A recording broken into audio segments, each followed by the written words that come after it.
ಸಕ್ಕರೆ ಕಾಯಿಲೆ ದೇಹದಲ್ಲಿ ಎಲ್ಲ ಅಂಗಗಳಿಗೂ ಸಮಸ್ಯೆ ಬರದೇ ಬರುತ್ತೆ.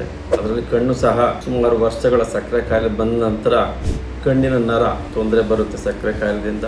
ಅದರಲ್ಲೂ ಯಾರು ಸಕ್ಕರೆ ಕಾಯಿಲೆ ಸರಿಯಾಗಿ ತಪಾಸಣೆ ಮಾಡಿಕೊಂಡು ಕಂಟ್ರೋಲ್ ಮಾಡೋದಿಲ್ವೋ ಅವರಿಗೆ ಕಣ್ಣಿನ ನರದಲ್ಲಿ ರೆಟಿನೋಪತಿ ಅಂತ ಒಂದು ಕಾಯಿಲೆ. ರೆಟಿನಾ ಅಂದರೆ ಕಣ್ಣಿನ ಒಳಗಿರೋ ಒಂದು ದೃಷ್ಟಿ ಪರ್ದೆ. ಆ ಒಂದು ದೃಷ್ಟಿ ಪರ್ದೆ ನರ ಅಂತಲೂ ಹೇಳ್ತೇವೆ ನಾವು. ಅದು ನಿಧಾನವಾಗಿ ಅದು ಸಕ್ಕರೆ ಕಾಯಿಲೆ ಕಂಟ್ರೋಲ್ ಇಲ್ಲದೇ ಇರೋರಿಗೆ ತೊಂದರೆ ಮಾಡುತ್ತೆ. ಅದರಲ್ಲಿ ಕಣ್ಣಿನ ನೋವಾಗಲಿ, ಕೆಂಪಾಗೋದಾಗಲಿ, ನೀರು ಬರೋದಾಗಲಿ ಯಾವ ಥರದ್ದು ಒಂದು ಕಾಣಿಸ್ಕೊಳ್ಳೋದಿಲ್ಲ.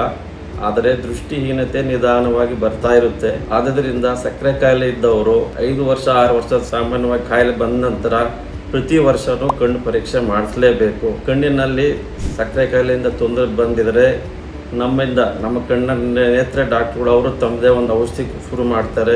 ಕೆಲವೊಬ್ಬರಿಗೆ ಇಂಜೆಕ್ಷನ್ಸ್ ಕೊಡ್ತೇವೆ, ಕೆಲವೊಬ್ರಿಗೆ ಮಾತ್ರೆ ಕೊಡ್ತೇವೆ, ಇನ್ನೊಂದು ಲೇಸರ್ ಅಂತ ಒಂದು ಟ್ರೀಟ್ಮೆಂಟ್ ಮಾಡಬೇಕಾಗುತ್ತೆ. ತುಂಬ ಲೇಟ್ ಆದ ನಂತರ ಶಸ್ತ್ರಚಿಕಿತ್ಸೆಗೂ ಕೆಲವೊಬ್ಬರು ಮಾಡಲಾಗುತ್ತೆ. ಶಸ್ತ್ರಚಿಕಿತ್ಸೆ ತಪ್ಪಿಸಬೇಕು ಅಂದರೆ ಮುಂಚೆನೇ ಕಣ್ಣಿನ ಡಾಕ್ಟರ್ ಹತ್ರ ಪರೀಕ್ಷೆ ಮಾಡಿಸ್ಕೊಂಡು ಬೇಗನೆ ಲೇಸರ್ ಆಗಲಿ ಅಥವಾ ಇಂಜೆಕ್ಷನ್ಸ್ ಮುಖಾಂತರನೇ ಟ್ರೀಟ್ಮೆಂಟ್ ಮಾಡೋದು ಒಳ್ಳೆಯದು. ಧನ್ಯವಾದ.